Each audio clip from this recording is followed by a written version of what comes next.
नमस्कार। अपना उत्तर प्रदेश में आपका स्वागत है और मैं हूं आपके साथ लोकेश चकवानी। मुख्यमंत्री योगी आदित्यनाथ ने कोविड-19 के गंभीर रोगियों के उपचार में प्लाज्मा थेरेपी का उपयोग करने के जो निर्देश दिए हैं, तो साथ ही रैपिड एंटीजन टेस्ट की संख्या में वृद्धि करने को कहा है।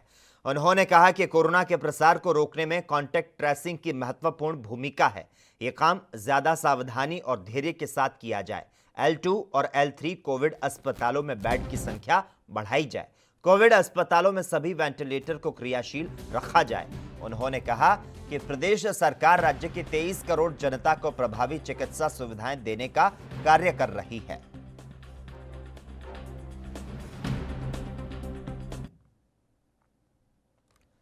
शिया वक्फ बोर्ड के पूर्व चेयरमैन वसीम रिजवी ने मुसलमानों से अपील की है कि कोरोना संकट काल के मद्देनजर कुर्बानी पर खर्च किए जाने वाले पैसों को किसी की जिंदगी महफूज करने में लगाएं। रिजवी ने कहा कि कुर्बानी के लिए लोग 5,000 रुपए से लेकर लाखों रुपए तक के बकरे और अन्य जानवर खरीदते हैं। कोरोना महामारी के कारण लाखों लोगों का जीवन दांव पर है, लोग मर रहे हैं। मुनासिब होगा कि लोग कुर्बानी के लिए खर्च की जाने वाली रकम को जिंदगी को बचाने में लगाएं। 1 अगस्त को जो बकरीद का त्यौहार पड़ रहा है, तो तमाम हिंदुस्तान के मुसलमानों को चाहिए कि बकरीद की नमाज अपने अपने घरों में अदा करें या उन मस्जिदों में जाएं जहां नमाज पढ़ने की इजाजत है और वहां पर भी सोशल डिस्टेंसिंग को फॉलो करते हुए गाइडलाइन को फॉलो करें। उतने ही लोग मस्जिद के अंदर जाएं जितनों की इजाजत है। और दूसरी चीज ये कि जो कुर्बानी का मामला है, जब आप किसी जानवर की कुर्बानी देते हैं, 5,000 से लेकर लाखों तक का बकरा या कोई दूसरा जानवर खरीदते हैं, तो इस बार जो कोविड-19 से पूरे हिंदुस्तान में पीड़ितों की संख्या बढ़ रही है, लोग मर रहे हैं, उसमें उस पैसे को जमा करें। इस बार बकरीद में कुर्बानी ना करते हुए बेहतर होगा कि इस कोविड-19 से, कोरोना जैसी महामारी से मरने वालों की जान बचाएं। उसके लिए आगे आए, वो पैसा प्रधानमंत्री कोष में या अपने अपनी स्टेट के जो मुख्यमंत्री राहत कोष बने हुए हैं कोरोना महामारी से निपटने के लिए, उसमें जमा करें।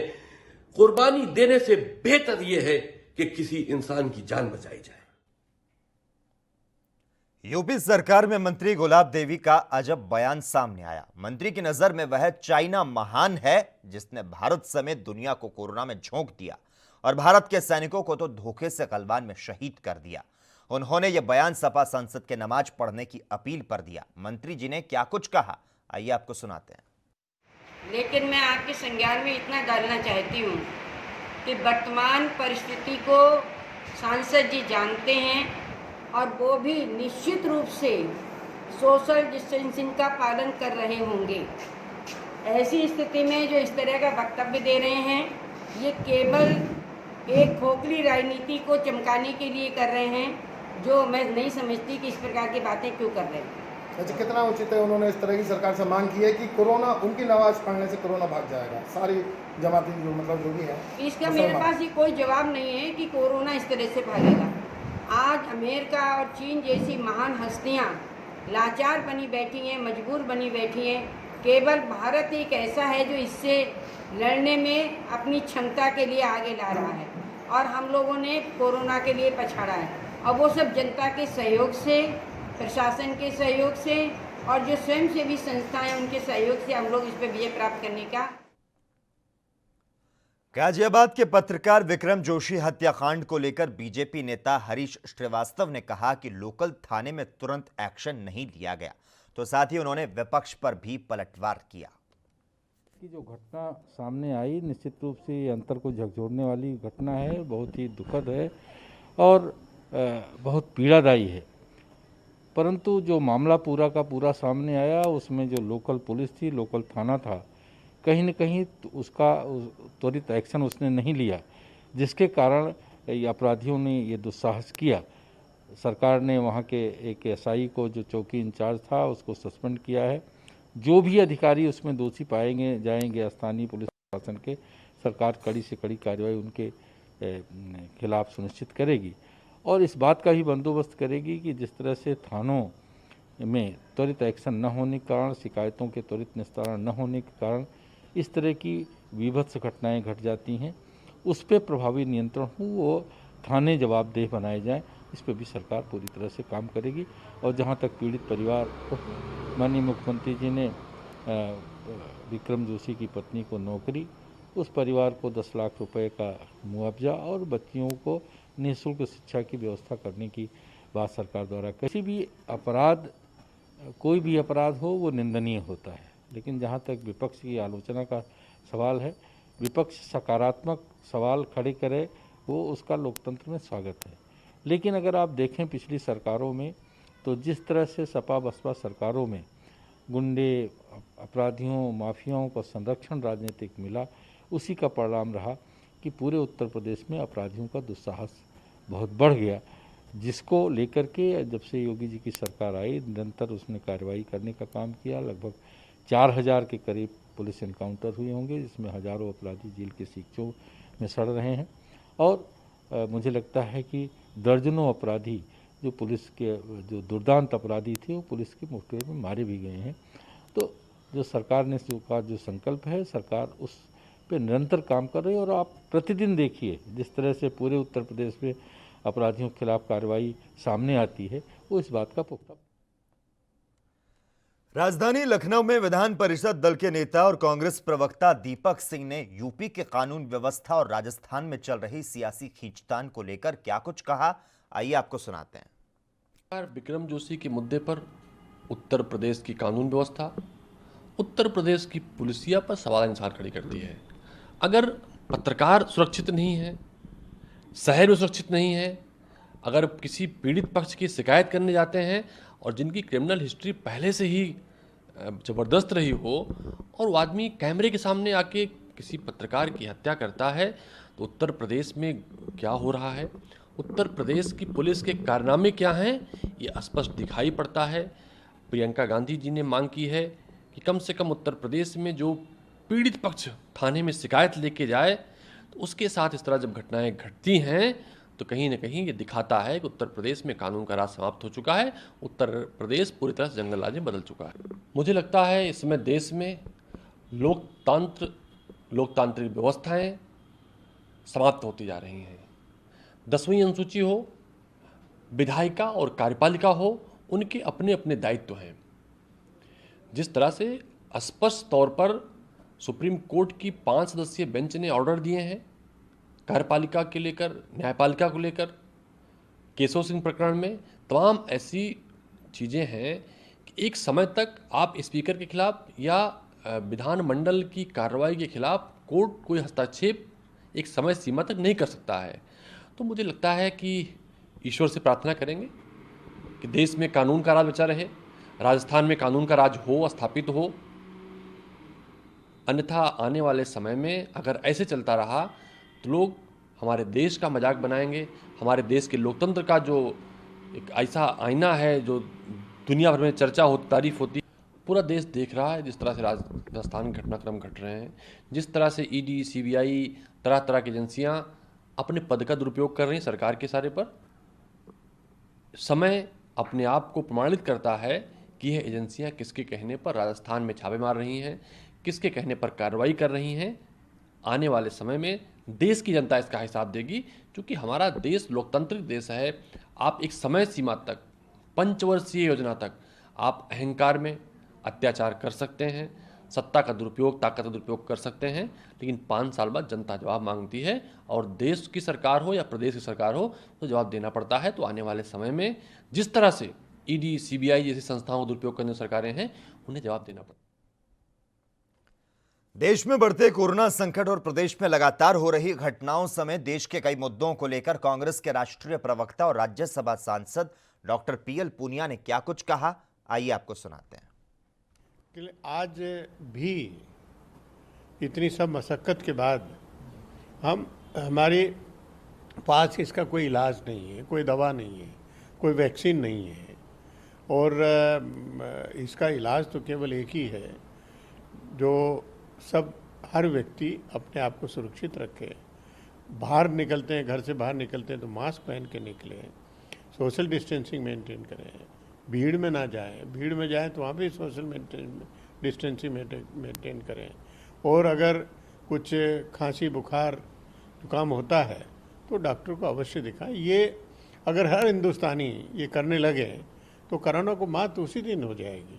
लेकिन देखा ये गया है, पहले तो लॉकडाउन था, अब उसको अनलॉक वन कर दिया। जब सब चीज़ अनलॉक कर दी गई तो लोग समझते हैं कि अब कोरोना ख़त्म हो गया और वो लापरवाह हो गए। मास्क पहन के नहीं निकलते, सरकारें, राज्य सरकारें उसको कठोरता से लागू नहीं कर रही हैं, सोशल डिस्टेंसिंग का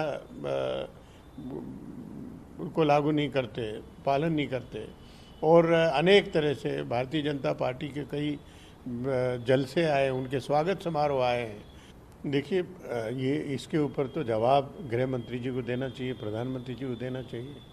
उन्होंने कहा कि 35A और 370 संविधान की धारा, उसको हटाने के बाद सब ये ख़त्म हो जाएगा, ये आतंकवाद ख़त्म हो जाएगा। फिर आतंकवादी घटनाएं क्यों हो रही हैं? पंचायत कर्मी मारे जा रहे हैं, पुलिस कर्मी मारे जा रहे हैं, वो सिविलियन मारे जा रहे हैं।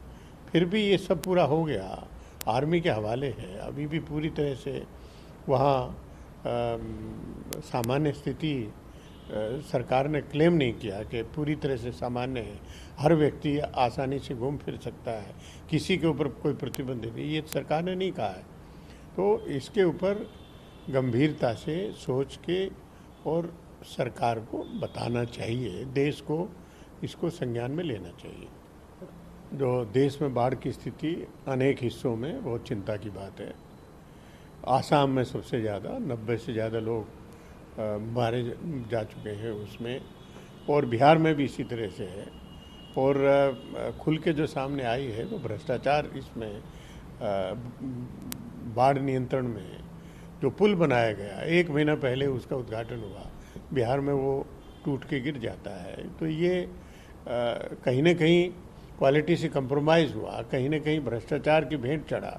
तो ये सब चीज़ें भी अपनी जगह हैं, और भारत सरकार को NDRF टीम है वो सब जगह भेजनी चाहिए और सुनिश्चित करना चाहिए कि जो संभावना है, संभावित है कि लोग यहाँ पर फंसेंगे, यहाँ पर बाढ़ आने की संभावना है, उसको पहले से ही उनको इवैक्यूएट करके और उसका इंतजाम करना चाहिए, उनको बचाना चाहिए। देखिए, जो उत्तर प्रदेश में कानून व्यवस्था की स्थिति है वो भयावह है। हर जगह से सूचनाएं आ रही हैं, और कानपुर में जिस तरीके से अपहरण करने का प्रयास किया गया, जगह जगह से अमेठी, जहाँ पर स्मृति ईरानी जी इसका प्रतिनिधित्व करती हैं और वो अंताक्षरी खेलती रहती हैं, वो वहाँ पर आत्महत्या को मजबूर होती हैं 2 महिलाएं, उसमें से एक की मौत हो जाती है।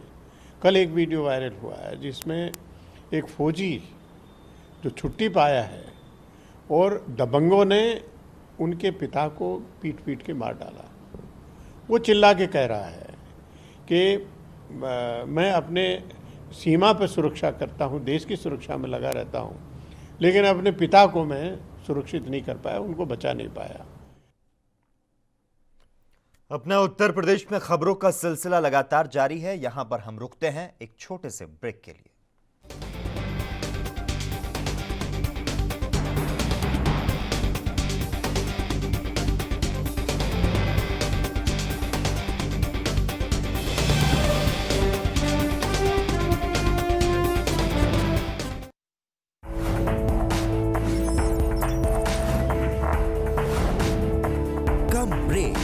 और ज्यादा खबरों के साथ देखिए ANP news in channel number पर।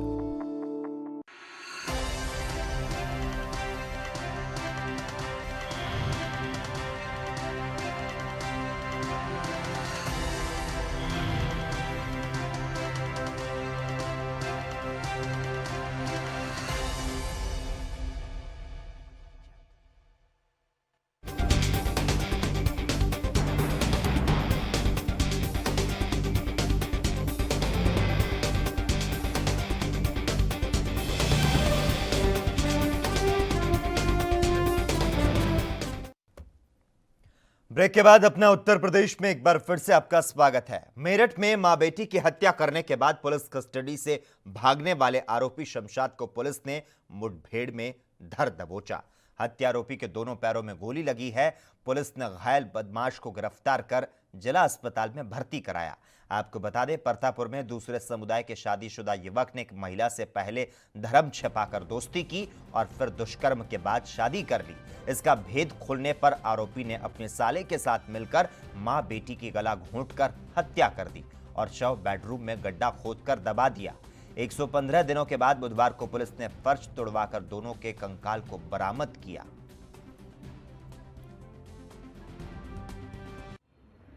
जैसा कि आप सभी लोगों को पता है कि परतापुर के फूलबराल गांव में शमशाद नामक व्यक्ति ने अपने साथ बतौर पत्नी रह रही एक महिला प्रिया और उसकी बेटी की हत्या करके घर में ही एक फर्श के नीचे उसको दबा दिया था और ये अभी फरार था, जिसकी गिरफ्तारी के लिए लगातार प्रयास जारी थे। आज भोर में लगभग 4 बजे ब्रह्मपुरी थाना क्षेत्र में इंस्पेक्टर परतापुर को सूचना मिलने पर दबिश के लिए गए, जहां बदमाश से एक परिस्थिति में मुठभेड़ हुई, जिसमें शमशाद जो अभियुक्त है जिसने पुलिस पर फायर किया था, आत्मरक्षा पुलिस द्वारा की गई कार्रवाई में घायल हुआ, जिसको इलाज के लिए जिला चिकित्सालय भेजा गया है। इसके साथ ही अभियुक्त ने बहुत सारी चीज़ें बताई हैं जिनका सत्यापन किया जा रहा है। उसके आधार पर अग्रिम विवेचना सुनिश्चित की जाएगी। साथ ही इसमें अन्य जो अभियुक्त हैं, जैसे उसकी पत्नी है, इन सभी की गिरफ्तारी के लिए लगातार प्रयास कर रहे हैं। शीघ्र भी उनकी भी गिरफ्तारी कर ली जाएगी। पुरानी रंजिश में पड़ोसियों ने सैनिक के पिता की धारदार हथियार से हत्या कर दी। बेखौफ दबंगों ने घर में मौजूद महिलाओं के साथ मारपीट की और इसमें गर्भवती महिला समेत 2 गंभीर रूप से घायल हो गई। घटना को अंजाम देने के बाद बदमाश फरार हो गए। यह मामला अमेठी के संग्रामपुर थाना क्षेत्र के शकुलपुर गांव का है, जहां पर 55 साल के राजेंद्र मिश्र निर्माणाधीन मकान की तरी कर रहे थे। तभी पड़ोसी अशोक शुक्ला समेत दर्जनों लोग लाठी डंडे को लेकर जवान के घर पर पहुंचे और राजेंद्र को पीटने लगे और धारदार हथियार से हमला करके उसकी हत्या कर दी। बीच बचाव में आई महिलाओं को भी जमकर पीटा गया। जब गांव के लोग इकट्ठा होने लगे तो हमलावर वहां से फरार हो गए। आपको बता दें, मृतक राजेंद्र का बेटा सूर्य प्रकाश मिश्र सेना में तैनात है। उनकी तैनाती जम्मू कश्मीर के पुंछ में है। वे इन दिनों छुट्टी लेकर घर आए हैं। उन्होंने कहा कि पुलिस ने उदासीनता दिखाई, जिसके चलते पिता की हत्या हो गई। उन्होंने कहा कि मैं देश की रक्षा करता हूं, लेकिन अफसोस है कि मैं अपने पिता की रक्षा नहीं कर सका। धमकी देते हुए उसने कहा कि अगर मुझे न्याय नहीं मिला तो आत्महत्या कर लूंगा।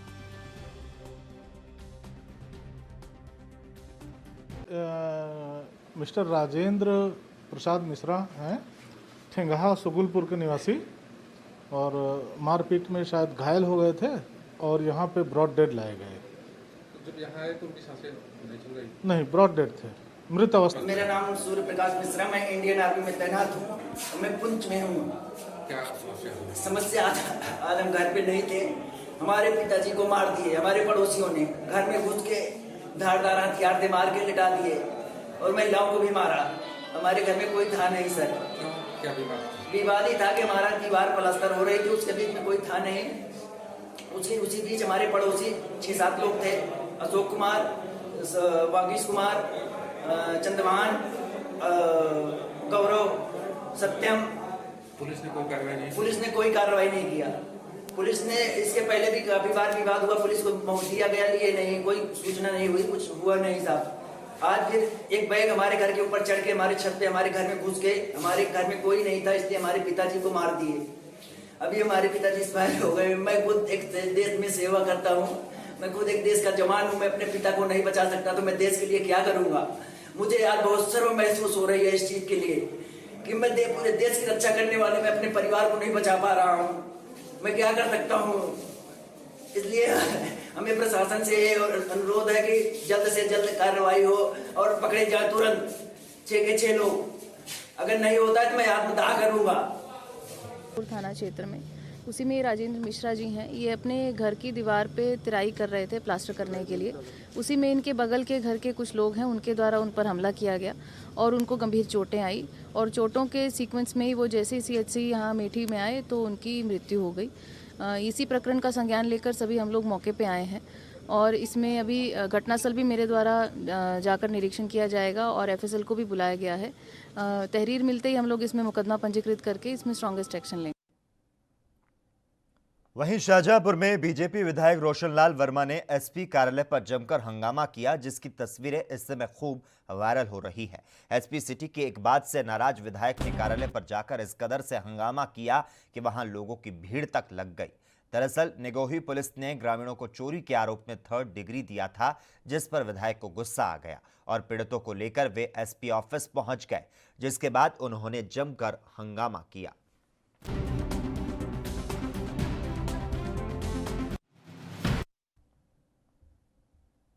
वहीं प्रतापगढ़ जिले में किराए पर कमरा खोज रही एक विवाहिता को रामपुर बाजार के 3 वहशी दरिंदों ने कमरा दिखाने के बहाने अपनी हवस का शिकार बना लिया।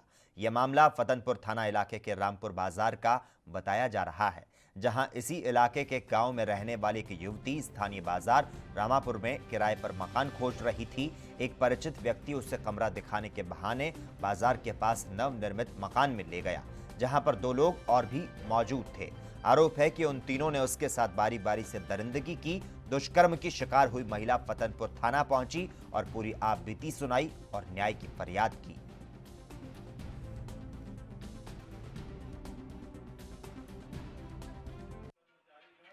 जनपद प्रतापगढ़ के थाना फतनपुर में सूचना प्राप्त हुई। एक 25 वर्षीय महिला ने गैंगरेप की सूचना दी थी, जिस पर तत्काल थाना फतनपुर में 376 SC/ST एक्ट के अंतर्गत मुकदमा पंजीकृत करते हुए 2 नामजद अभियुक्त संगम लाल व दिनेश को गिरफ्तार कर दिया गया है। इसमें तीसरा व्यक्ति अज्ञात महिला द्वारा बताया गया है। पूछताछ चल रही है और उसको प्रकाश में लाते ही उसको गिरफ्तार कर लिया जाएगा। अमेठी में घर आए सेना के जवान की अचानक से मौत हो गई। आपको बता दें 3 दिन पहले ही सेना का जवान घर आया था, तो वहीं परिजन शव के अंतिम संस्कार के लिए जिले के आला अधिकारी और जनप्रतिनिधियों को बुलाने की मांग कर रहे हैं। परिजनों की मांग है कि सेना के जवान के नाम पर गांव में अस्पताल और शहीद स्मारक बनाया जाए। इसके अलावा परिजनों ने अस्पताल प्रशासन पर गंभीर आरोप लगाए। परिजनों का कहना है कि सूबेदार सुरेंद्र पांडे में कोरोना के लक्षण थे, लेकिन उनकी सही से जांच नहीं की गई।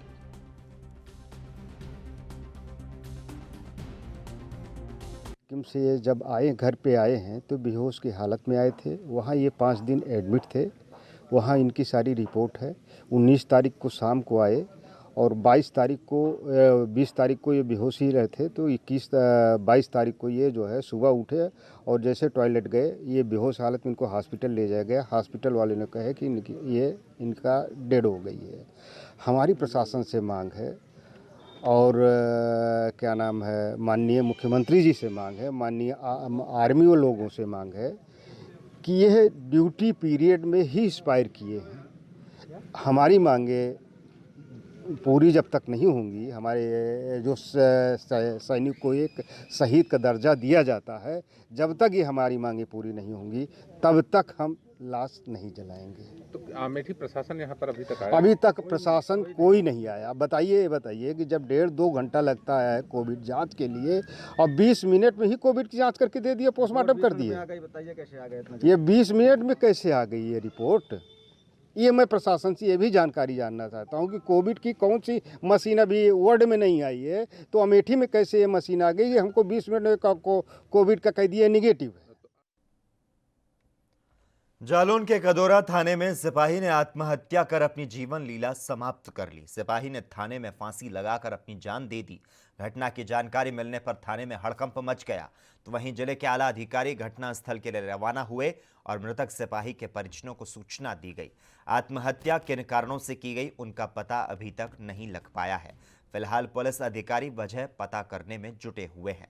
मृतक सिपाही का नाम रमेश चंद्र बताया जा रहा है।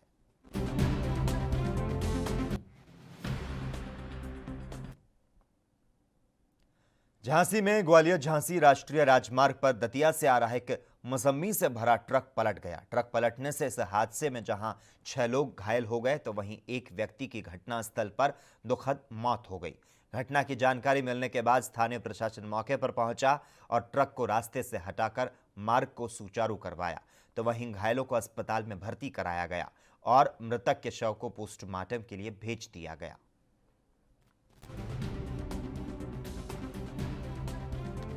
तो आपको बता दें, आगरा के थाना छता क्षेत्र के यह मामला जो है, झांसी राष्ट्रीय राजमार्ग पर दतिया से आ रहा एक मौसमी से भरा ट्रक पलट गया। इस ट्रक के पलटने से हादसे में 6 लोग घायल हो गए तो एक व्यक्ति की घटना स्थल पर ही मौत हो गई। बरेली की नवाबगंज तहसील क्षेत्र में कुछ बच्चे साथ खेल रहे थे, तभी किसी बात पर झगड़ा शुरू हो गया और यह झगड़ा इतना बढ़ गया कि मामला बड़ों की मारपीट में बदल गया। दरअसल जब मां अपने बच्चों के बचाव के लिए आई तो आरोपी पक्ष ने गालियां देने के साथ साथ उसके साथ मारपीट शुरू कर दी और कहा कि अगर थाने में जाकर शिकायत की तो तेरे साथ वो करेंगे कि तू किसी के साथ बात करने लायक नहीं रहेगी। तो साथ ही जान से मारने की धमकी भी दी गई। महिला ने थाने में जाकर शिकायत की तो पुलिस आरोपियों को पकड़ कर ले आई, लेकिन थाने लाकर छोड़ दिया। जिस सीओ साहब के आपने एक प्रार्थना पत्र दिया है, तो क्या मामला था? उन्होंने तो मना कर दी घर जा। नहीं, मामला क्या है पूरा?